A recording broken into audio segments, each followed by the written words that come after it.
이튿날 그들이 베다니에서 나왔을 때 예수께서 시장하신지라 멀리서 잎사귀에 있는 한 무화과 나무를 보시고 혹 그 나무에 무엇이 있을까 하여 가셨더니 가서 보신즉 잎사귀 외에 아무것도 없더라. 이는 무화과의 때가 아님이라. 예수께서 나무에게 말씀하여 이르시되 이제부터 영원토록 사람이 내게서 열매를 따먹지 못하리라 하시니 제 아들이 이를 듣더라. 그들이 예루살렘에 들어가니라. 예수께서 성전에 들어가사 성전 안에서 매매하는 자들을 내쫓으시며 돈 바꾸는 자들의 상과 비둘기 파는 자들의 의자를 둘러보시며 아무나 물건을 가지고 성전 안으로 지나다님을 허락하지 아니하시고 이에 가르쳐 이르시되 기록된 바 내 집은 만민이 기도하는 집이라 칭함을 받으리라 하지 아니하였느냐. 너희는 강도의 소굴을 만들었더라 하시매 대제사장들과 서기관들이 듣고 예수를 어떻게 죽일까 하고 꾀하니 이는 무리가 그의 교훈을 놀랍게 여김으로 그를 두려워함이 이르라. 그리고 날이 저물매 그들이 성 밖으로 나가더라. 그들이 아침에 지나갈 때에 무화과 나무가 뿌리채 마른 것을 보고 베드로가 생각하여 나서 여짜오되 라비여 보소서 저주하신 무화과 나무가 말랐나이다. 예수께서 그들에게 대답하여 이르시되 하나님을 믿으라. 내가 진실로 너에게 이르노니 누구든지 이 산들로 들리어 바다에 던지리라 하며 그 말한 것이 이루어질 줄 믿고 마음에 의심하지 않으면 그대로 되리라. 그러므로 내가 너에게 말하노니 무엇이든지 기도와 구한 것을 받은 줄로 믿으라. 그리하면 너에게 그대로 되리라. 서서 기도할 때 아무개나 혐의가 있거든 용서하라. 그리하여 하늘에 계신 너희 아버지께서도 너희 허물을 사하여 주시리라 하시니라. 아멘. 우리 인간의 단점은 부분만 봅니다. 전체를 보지 못할 때가 많습니다. 그래서 당장 눈앞에 본 것만 바라보면서 낙심하고 절망하고 슬퍼하지만 전체를 바라보면 고난은 고난이 아니라 고난이 우리에게 복받는 길인 것을 알 수 있습니다. 야구 같은 게임을 하게 되면 이 선수들은 감독의 사인을 잘 봐야 됩니다. 어쩔 때 감독은 선수들이 이해하지 못할 사인을 줄 때가 많습니다. 홈런 한번 치고 싶은데 뭔가를 보여주고 싶은데 번트 해라, 희생 플라이 해라. 그때는 모릅니다. 근데 전체를 바라보면 게임을 이기기 위해서 어쩔 때는 희생도 해야 되겠고 어쨌든 나를 죽여야 되기도 하고 그런 때가 있습니다. 오늘 본문의 말씀에 보게 되면 예수께서 십자가를 지러 가시면서 남아있는 제자들로 하여금 어떻게 하면 험한 세상 가운데서 승리할 수 있을까? 어떻게 하면 예수님을 십자가에 못 박기까지 내어준 이 완악한 삶들 가운데서 담을 넘고 주의 영광을 나타내고 고난 가운데서 복을 받을 수 있을까? 아마 그걸 생각하셨던 것 같습니다. 그래서 예수님께서 예루살렘에 올라가면서 그냥 가는 것이 아니라 하루하루 일정 가운데서 행하신 모습을 통해서 제자들에게 뭔가를 가르쳐주고 하는 의도가 있었습니다. 어제 예수님께서는 어린 나귀를 타고 예루살렘에 입성하게 됩니다. 그때 많은 백성들이 호산나 다윗의 자손이여 종려나무를 흔들면서 자기의 옷가지를 벗어가지고 나귀가 가는 길에 예수를 환영하고 환호하게 됩니다. 그리고는 성전에 가서 한번 쑥 훑어보고 내려오셨어요. 그래서 백성들이 종려나무를 흔들어서 호산나 다윗의 자손이여를 불쌍히 여기소서 하는 말에 따라서 종려주의라고 말하게 됩니다. 오늘 본문의 말씀은 예루살렘에 들어가신 예수님께서 이제 내려오셔서 하룻밤을 유하시는데 어디 유하시냐면 베단이라고 하는 자기가 평상시에 사역하실 때에 잘 쉬었던 나사로 집에 묵게 되게 됩니다. 왜냐하면 11절 말씀을 보게 되면 때가 이미 저물매 12제자를 데리고 베다니에 나가시니라 기록하기 때문에 그렇습니다. 예루살렘에서 베다니까지는 약 4km 정도 되기 때문에 쉽게 오갈 수 있는 그런 자리였습니다. 그리고 오늘 월요일 날 아침 일찍이 베다니에서 나와서 다시 예루살렘 성으로 가게 되는데 저녁을 식사를 못 하셨는지 모르겠지만 아침 일찍이 가면서 시장하셨던지 제주가 가다가 무화과 잎사귀가 뭉성한 것을 보게 되고 뭔가 얻을까 해서 무화과 주로 갔습니다. 그런데 잎은 무성한데 열매가 없는 걸 보시면서 예수님께서 나무를 저주한 거예요. 왜 열매가 없었습니까? 무화과는 4월경에 잎사귀 무성하다가 7월경에서 열매를 맺게 되는데 이스라엘 사람들은 각 집에서 한두 그릇 정도의 무화과 나무를 키우고 있었고 길거리도 무화과가 많이 있었기 때문에 모든 사람이 무화과는 사월경에는 잎사귀가 무성하다가 7월경에 열매를 맺는 걸 알고 계셨어요. 예수님도 알고 계셨고 제자도 알고 계셨습니다. 그런데 4절 말씀 통해서 뭐라고 말씀하십니까? 이제부터 영원토록 사람이 내게서 열매를 따먹지 못하리라 저주해버린 겁니다. 저주의 말씀을 하셨어요. 중요한 의미가 있습니다. 아직 때가 되지 아니했는데 예수님께서 열매를 따고자 할 때 열매가 없다고 해서 저주하셨는데 내가 먹고자 하는 열매가 없어서 화가 나서 그랬을까요? 잎사귀가 무성하니까 열매가 있어야 될 텐데 열매가 없어서 그럴까요? 아직 때가 안 됐는데. 그런데 거기에 중요한 의미가 있다는 거예요. 오늘 14절 말씀 한번 볼까요? 14절 말씀 시작. 예수께서 나무에게 말씀하여 이르시되 이제부터 영원토록 사람이 내게서 열매를 따먹지 못하리라 하시니 제자들이 듣더라. 왜 그러셨을까? 예수님 도대체 무슨 뜻으로 이렇게 무화과나무를 저주하셨을까? 이야기의 핵심 주제가 바로 14절이에요. 14절 마지막 부분을 한번 볼까요? 제자들이 이를 듣더라 그렇게 이야기했습니다. 예수께서 뭔가 이야기하고 싶은 이야기가 진행되고 있습니다. 다시 말하면 이 이야기는 지금 무화과나무가 열매를 맺어야 되냐 맺지 않아야 되냐 이것이 아닙니다. 제자들이 듣도록 하기 위해서 무화과나무가 열매를 못 잘 것이라는 말을 듣도록 하기 위해서 이 말씀을 하셨다는 거예요.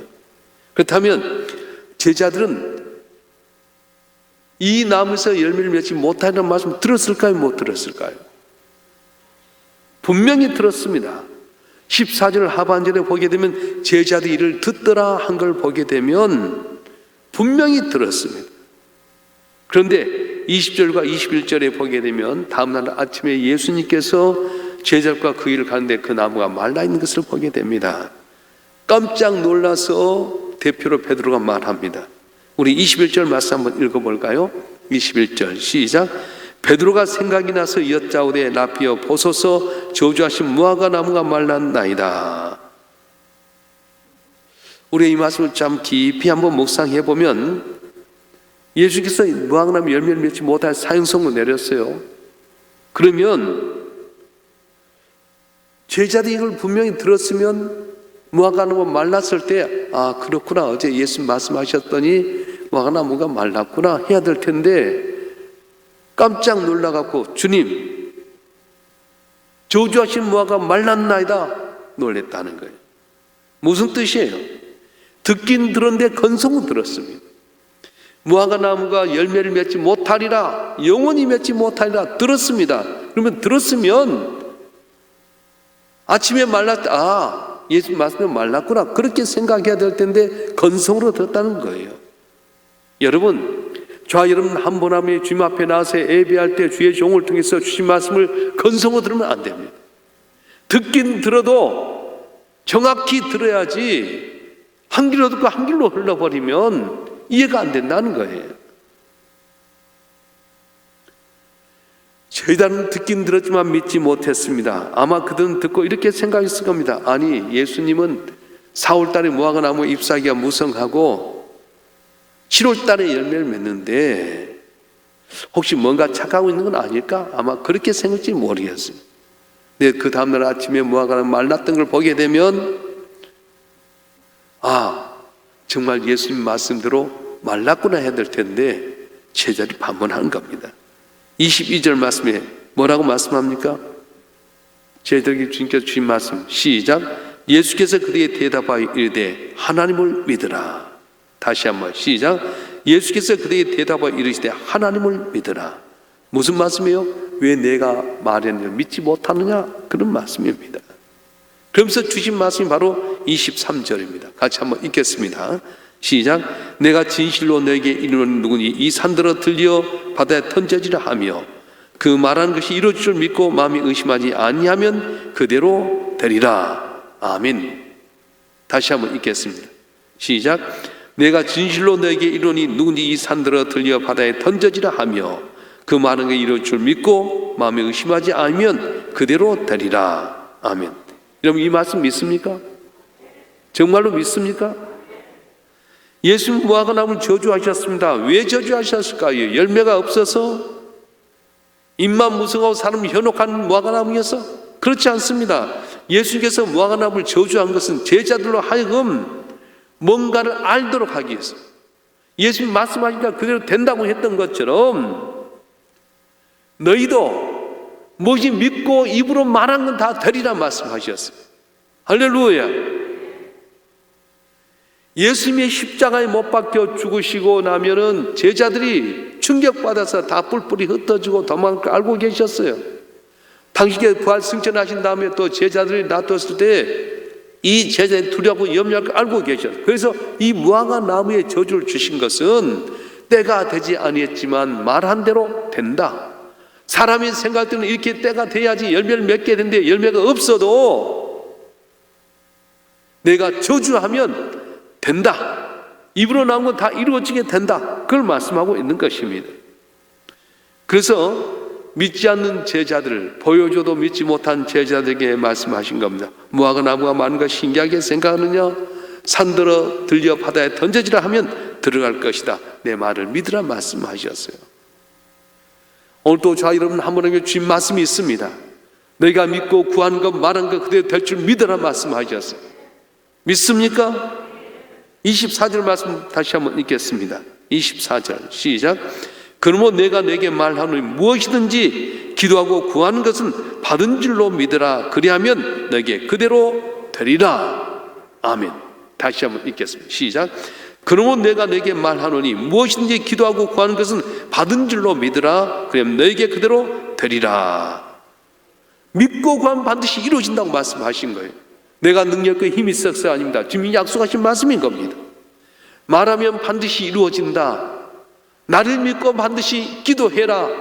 이루어진다고 말씀하시고, 십자가 지로 가신 예수님께서 제자에게 뭔가를 보여주기 위한 건데 때가 아직 안 되어 있는 무화과 나무를 바라보면서 열매가 없다고 저주했던 것은 예수님께서 열매가 없어서 속상하다고, 입장이 무서운 사람들을 혈단하게 속인다고, 그것이 아니었다는 것입니다. 우리가 믿기를 원하셨습니다. 말하기를 원하셨습니다. 기적을 나타낸 주인공이 되기를 원하셨습니다. 자, 여러분 한 분 한 분도 오늘 또 말하여서 믿음으로 구하여서 응답받는 기적의 주인공이 되기를 주님으로 축원합니다. 축원합니다. 예수님 누구에게 기적이 나타나를 원할까요? 세상 사람들? 아닙니다. 믿는 자들에게, 특별히 일산명수교회 성도들에게 이런 기적이 나타나를 원하신다고 말씀하신 거예요. 마금 16장 17절 18절 말씀 한번 읽어볼까요? 마금 16장 17절 18절 말씀 시작. 믿는 자들이 이런 표적이 따르리니 곧 그들이 내 이름으로 귀신을 쫓아내며 새 방언을 말하며 뱀을 집어 올리며 무슨 독을 마실지라도 해를 받지 아니하며 병든 사람 손을 얹은즉 나으리라 하시더라. 아멘. 근데 표적이 따르는데 뭐냐면 전제가 있어요. 그들이 내 이름으로 귀신을 쫓아내고 새 방언 말하고 뱀을 집어 올리고 무슨 독을 마실 때 해를 받지 아니하고 병든 사람 손을 얹어서 나으리라. 뭘로? 내 이름으로. 하나님은 지금도 우리를 통해서 기적을 나타내는 걸 보고 싶어 하십니다. 이 시간 여러분 한 분 한 분이 믿음으로 말한 걸 통해서 능력이 날 걸 보고 싶어 하십니다. 나는 할 수 있다. 왜냐하면 하나님이 할 수 있게 도와주기 때문이다. 나는 부족합니다. 미약합니다. 근데 하나님이 도와주시면 내 입술로 하는 것만 다 응답받게 되고 기적이 나타난다고 말씀하신 거예요. 자, 그렇다면 어떤 말을 해야 기적이 일어날까? 기적이 있는 말은 무엇일까? 첫째는 하나님의 능력을 인정하는 말을 하라는 거예요. 따라서 합시다. 하나님의 능력을 인정하는 말. 이 말씀은 하나님의 능력을 인정해라, 하나님의 능력을 신하라고 말씀하는 겁니다. I can do it. 나는 할 수 있다. 이것은 자기 신념이에요. 자기 신념에 빠진 사람은 다 무너지게 됩니다. 그런데 나는 할 수 있다. 왜냐하면 하나님이 함께 하시기 때문이다. 이건 자기 신념이 아니에요. 나는 할 수 있는데 하나님이 함께 하시기 때문에 할 수 있다고 하면은 이것은 내 신념이라 하나님의 능력으로 할 수 있다고 말씀하는 거예요. 오늘도 저와 여러분에게 하나님께 하실 수 있음을 믿습니다. 그래서 성경에 보면 다윗이 그러잖아요. 골리앗 앞에 갔을 때 모든 것이 다 비교가 안 됩니다. 뭐라고 말합니까? 너는 칼과 단창으로 나오지만 나는 만군의 여호와의 이름으로 나가더라. 전쟁은 여호와께 속한 것이니 하나님이 너를 오늘 내 손에 붙였느니라. 누가요? 하나님이 붙이셨다는 거예요. 여호수아 갈렙이 가나안 땅을 정탐하고 돌아와서 다른 10명의 사람은 우리는 할 수 없다, 우리는 메뚜기와 같다, 우리는 그들 앞에 죽을 수밖에 없다 했을 때 뭐라고 말합니까? 그래, 그들은 안악자수니까 철병과 했다. 그런데 하나님이 우리와 함께 하시면 그는 우리의 밥이다, 그렇게 고백했어요. 말을 할 때 하면 능력을 믿고 하는 말을 하라고 말씀하는 거예요. 할렐루야. 민수기 14장 28절 말씀 한번 읽어보겠습니다. 잘 아는 말씀인데 시작. 그들에게 이르기를 여호와의 말씀이 내 삶을 두고 맹세하노라. 너희 말이 내 귀에 들린 대로 내가 내게 행하리니. 아멘. 주의 능력을 믿고 입술로 구한 것보다 응답받을 줄 믿으시길 바랍니다.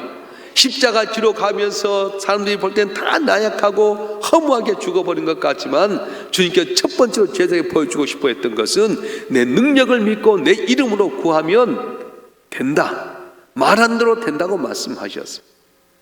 여태까지 여러분 삶 가운데 능력과 기적이 없었습니까? 그렇다면 이번 기회를 통해서 하나님 나와 함께 하시면 할 수 있다는 귀한 믿음 안에서 선포하실 줄로 축원합니다. 주의 이름으로 병든 자가 나을 줄 믿습니다. 주의 이름으로 다쳤던 게 열릴 줄 믿습니다. 주의 이름으로 묶였던 게 풀려지는 역사가 일어날 줄 믿습니다. 내 이름으로 기도해라 응답하신다고 말씀하셨어요. 믿음은 상식이 아닙니다. 하나 더하기 하나는 둘이 아닙니다. 믿음은 생각지 못할 놀라운 기적이 나타나는데 지금 십자가 지로 가면서 우리에게 꼭 부탁하고 싶었던 거, 보여주고 싶었던 것은 너희 말한 대로 다 이루어지게 된다. 근데 아무 말이나 한 것이 아니면 능력을 믿고 하는 말 이루어진다고 말씀하셨는데 자, 여러분 한 분 한 분이 말씀을 건성으로 듣지 말고 능력을 믿는 말을 함으로 말미암아 담을 넘고 승리하는 우리 모두가 되기를 주님으로 축원합니다. 축원합니다. 두 번째는 기적을 이루는 말이 있는데 무슨 말이냐? 선포의 말, 명령하라는 말이에요. 선포하는 말이란 무슨 말이냐면 하나님의 능력을 믿고 하나님이 나를 통해 이루실 것을 바라보면서 외치는 것, 그게 선포입니다. 아직 안 이루어졌는데 하나님이 이루실 걸 미리 선포한다는 거예요. 다 된 것을 보고 외치는 것이 선포가 아닙니다. 지금 아무것도 안 됐지만 미리 보고 외치는 것이 바로 선포라고 말씀하는 거예요. 잘 들으세요. 다 된 것 갖고 말하는 건 선포가 아니에요. 아직 안 됐는데 믿고 말하는 게 선포라고 말씀하는 거예요. 믿음으로 믿고 확실히 외치는 것이 바로 선포입니다. 이것이 바로 기적을 일으키는 내용이라고 말씀합니다. 우리 사도행전 3장 6절 말씀 한번 읽어볼까요? 시작. 베드로가 이르되 은과 금 내게 얻건 내게 있는 것을 내게 주노니 나사렛 예수의 이름으로 일어나 걸으라 하고. 아멘. 안진병이 아직 일어나지 않았어요. 태어났다 지금 한 번도 걸어본 적이 없는 사람이에요. 근데 선포하는 거예요. 될 줄 믿고 선포하라고 말씀하셨어요. 내게 두려움을 주는 사탄아 물러가라면 사탄이 물러갈 줄 믿습니다. 병마가 물러가라면 병마가 물러갈 줄 믿습니다. 안 됐지만 될 줄 믿고 구하는 게 바로 선포라고 말씀하셨어요. 여러분, 권세를 가진 분은 부탁하거나 사정하지 않습니다. 명령합니다. 군대에서도요, 가면 나이가 아니에요. 계급이에요. 먼저 들어온 선임이 나이가 많은 후임에게 함부로 명령할 수 있어요. 그렇습니다. 비록 나이가 어리고 고등학교밖에 나오지 않아도 대학교 나오고 행정고시 합격하고 왔을지라도 쫄병이 명령하면 그대로 되게 되는 것처럼 하나님 여러분에게 무슨 권세를 주셨냐? 하나님 자녀된 권세를 주셨다고 말씀하셨어요. 무슨 권세 주셨다고요?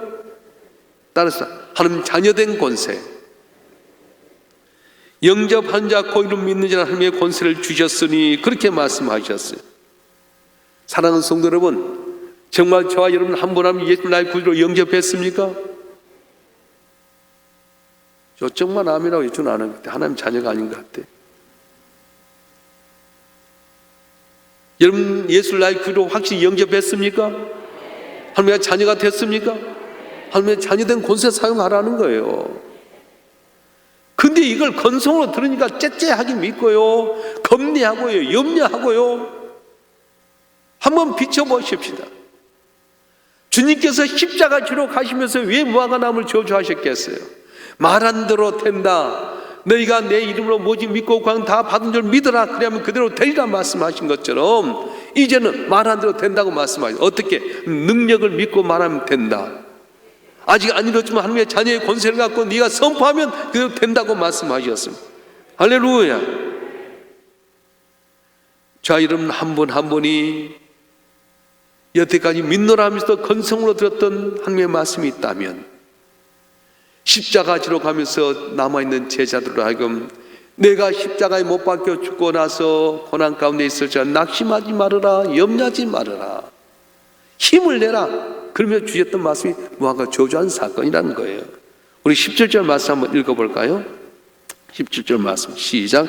이에 가르쳐 이르시되 기록된 바 내 집 만민이 기도하는 집이라 칭함을 받으려 하지 아니하였느냐. 너희는 강도의 소굴을 만들었도다 하시매. 예수님께서는 무화과나무를 저주하시고 나서 곧바로 성전에 들어갔는데 장사하는 곳에서 다 뒤집어서 하신 말씀이 바로 이 말씀이에요. 내 집 만민의 기도하는 집인데 강도의 속을 만들었더라. 왜 지금 오늘 성전에 짐승 팔고 돈 받고 이를 쫓아냈습니까?